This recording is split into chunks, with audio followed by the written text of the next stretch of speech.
आज आपण ज्या पृथ्वीवर राहतो ती किती सुंदर आहे. हिरवीगार जंगलं, पर्वत, नद्या सगळं किती छान वाटतं ना? पण अब्जावधी वर्षांपूर्वी पृथ्वी अशी नव्हती.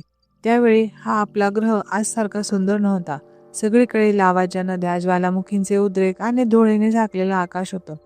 आणि रात्रीच्या आकाशात दिसणारा आपला लाडका चांदूमामा पण नव्हता. अशाच एका काळात थिया नावाची एक प्रचंड ग्रहसदृश्य वस्तू पृथ्वीला धडकली. ही टक्कर इतकी जबरदस्त होती की पृथ्वीच्या पृष्ठभागाचे मोठमोठे तुकडे अवकाशात विखुरले गेले. हळूहळू हे तुकडे पृथ्वीच्या गुरुत्वाकर्षणामुळे पृथ्वीभोवती फिरू लागले आणि जसा जसा काळ पुढे जात राहिला तसे हे तुकडे एकत्र आले आणि त्यातून जन्म झाला आपल्या प्रिय चंद्राचा. म्हणजे विचार करा, आज आपण जेव्हा चंद्राकडे पाहतो तेव्हा आपण खरं तर पृथ्वीचाच एक जुना तुकडा पाहत असतो. पण हा चंद्र फक्त आकाशात लटकणारा सुंदर गोळा नाही, तर आपल्या ग्रहाचा संतुलन राखणारा साथीदार सुद्धा आहे. चंद्रामुळेच आपल्याला ऋतू मिळतात, भरती ओहोटी होते आणि पृथ्वीवरचं हवामान तुलनेनं स्थिर राहतं. पण जर एक दिवस हा चंद्र अचानक गायब झाला तर काय होईल?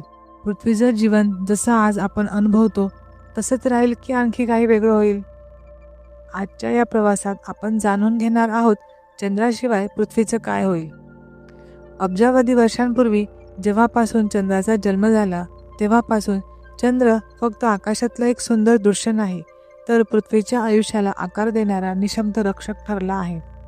चंद्राच्या अस्तित्वामुळेच पृथ्वीच्या फिरण्याचा वेग हळूहळू कमी होत गेला आणि आपल्याला 24 तासांचा दिवस मिळाला. पण कल्पना करा, जर हा चंद्र अचानक नाहीसा झाला तर? पृथ्वी वेगाने फिरू लागेल. दिवस फक्त 6 ते 12 तासांचे होतील आणि आपलं रोजचं जीवन जे ऑलरेडी धावपळीचं आणि धकाधकीचं आहे ते अजून वेगाने पुढे जात राहील. विचार करा, झोप, काम, शाळा सगळं धावपळीचं. आणि ही फक्त सुरुवात राहील. जलद फिरणारी पृथ्वी म्हणजे आणखी भयानक वादळं, चक्रीवादळं आणि विध्वंसक हवामान. म्हणजेच चंद्र नाहीसा झाला तर पृथ्वीवरील वेळ आणि निसर्गाचं संतुलन पूर्णपणे कोलमडून जाईल. पृथ्वीवरील प्रत्येक पाण्याच्या थेंबावर चंद्राचं अदृश्य फोर्स आहे. यालाच आपण टायडल फोर्स म्हणतो. हे टायडल फोर्स फक्त पाणी हलवत नाही, तर पृथ्वीच्या फिरण्याच्या गतीवर आणि अगदी तिच्या भूगोलावर सुद्धा परिणाम करतं. जर चंद्र नाहीसा झाला तर पृथ्वीवरच्या पाण्यावर असलेलं चंद्राचं गुरुत्वाकर्षण देखील नाहीसं होईल. त्यामुळे समुद्रातील भरती आणि ओहोटी अचानक खूपच कमजोर होतील.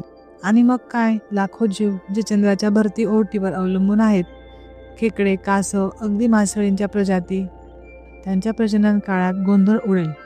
त्याचबरोबर किनारपट्टीवरील परिसंस्था ज्यावर मानवाचा शेती आणि मत्स्य व्यवसाय अवलंबून आहे तेही डळमळेल.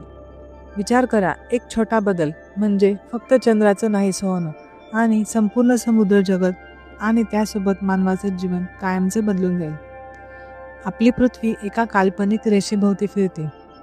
या रेषेला आपण अक्ष म्हणतो. हा अक्ष थोडा झुकलेला आहे, सुमारे 23.5 अंशांनी. ह्याच झुकावामुळे आपल्याला ऋतू मिळतात, उन्हाळा, पावसाळा, हिवाळा. आता गंमत अशी आहे की हा टिल्ट म्हणजेच झुकाव स्थिर ठेवण्यासाठी आपला चंद्र खूप मोठी भूमिका बजावतो. चंद्राचं गुरुत्व पृथ्वीला एका धाग्याने बांधल्यासारखं स्थिर ठेवतो. पण जर हा धागा म्हणजे चंद्रच नाहीसा झाला तर काय होईल? पृथ्वीचा झुकाव कधी 0 अंशावर तर कधी 80 अंशापर्यंत बदलू शकतो. कल्पना करा, झुकाव 0 अंशावर गेला तर? मग पृथ्वीवर एकच ऋतू कायमचा राहील. ना उन्हाळा, ना पाऊस, ना हिवाळा. म्हणजेच नैसर्गिक संतुलन संपूर्णपणे बिघडेल. आणि झुकाव जर 80 अंशावर गेला तर? मग उत्तर ध्रुवावर 6 महिने अंगाची लाही करणारं ऊन पडेल, तर दक्षिण ध्रुवावर कायमचा बर्फाच्छादित अंधार असेल. संपूर्ण ग्रहावर हवामान वेडवाकडं, अनिश्चित आणि कधी कधी अत्यंत भीषण होईल. असं झालं तर शेती, अन्न, पाणी काहीही स्थिर राहणार नाही. कदाचित पृथ्वीवर पुन्हा पुन्हा हिमयुग येतील आणि जीवन जगणं जवळजवळ अशक्य होईल. तुमच्या, माझ्या आणि या संपूर्ण जीवसृष्टीच्या जन्मामागेही चंद्राचं मोठं योगदान आहे. अब्जावधी वर्षांपूर्वी पृथ्वीवर फक्त महासागर होते, फक्त निर्जीव पाणी. या पाण्यात कुठेच जीवन नव्हतं. परंतु या विशाल महासागरांमध्ये चंद्रामुळे होणारी भरती ओहोटी मात्र अखंड सुरू होती. लाटा किनाऱ्यावर येऊन परत जात, पुन्हा यायच्या, पुन्हा परत जायच्या. हे चक्र अखंड सुरू होतं. या सततच्या लाटांमुळे समुद्रातील रासायनिक घटक किनाऱ्यावर जमा व्हायला लागले आणि या ठिकाणी हळूहळू जीवन निर्माण होण्यासाठी लागणाऱ्या सर्व गोष्टींचं मिश्रण जमा होत गेलं. आता हे मिश्रण म्हणजे पाणी, खनिज, उष्णता, ऊर्जा इत्यादी गोष्टी. आणि लाटांच्या या चढ उतारात जन्म झाला पहिल्या सूक्ष्म पेशीचा, म्हणजेच पृथ्वीवरील जीवनाची पहिली पायरी. या पेशींपासून पुढे जीवसृष्टी विकसित होत गेली आणि अखेर आपण मानव आज इथे आहोत. आणि अजून एक रोमांचक सत्य, जर अब्जावधी वर्षांपूर्वी थिया नावाचा प्रचंड ग्रह पृथ्वीला धडकला नसता तर चंद्र निर्माण झाला नसता, आणि जर चंद्र निर्माण झाला नसता तर कदाचित जीवनाची ही चक्रकथा सुरूच झाली नसती, म्हणजेच आपलं अस्तित्व नसतं असं आपण म्हणू शकतो.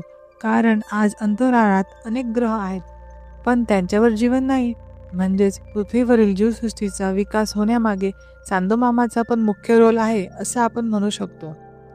मित्रांनो, आज आपण पाहिलं की चंद्र फक्त आकाशातला सुंदर दागिना नाही तर आपल्या पृथ्वीचं हृदय आहे. तोच आपल्या दिवस रात्रीचं संतुलन ठेवतो, भरती ओहोटी निर्माण करतो, ऋतू स्थिर ठेवतो आणि अगदी जीवनाच्या जन्माला सुद्धा कारणीभूत ठरतो. जर हा चंद्र नाहीसा झाला तर कदाचित आपलं अस्तित्वही नाहीसं होईल. म्हणून पुढच्या वेळी रात्री आकाशात चंद्र दिसेल तेव्हा फक्त त्याच्या सौंदर्याकडे पाहू नका, तर आपल्यासाठी तो किती इम्पॉर्टंट आहे याचीही जाणीव ठेवा. हा व्हिडिओ तुम्हाला आवडला असेल तर लाईक नक्की करा.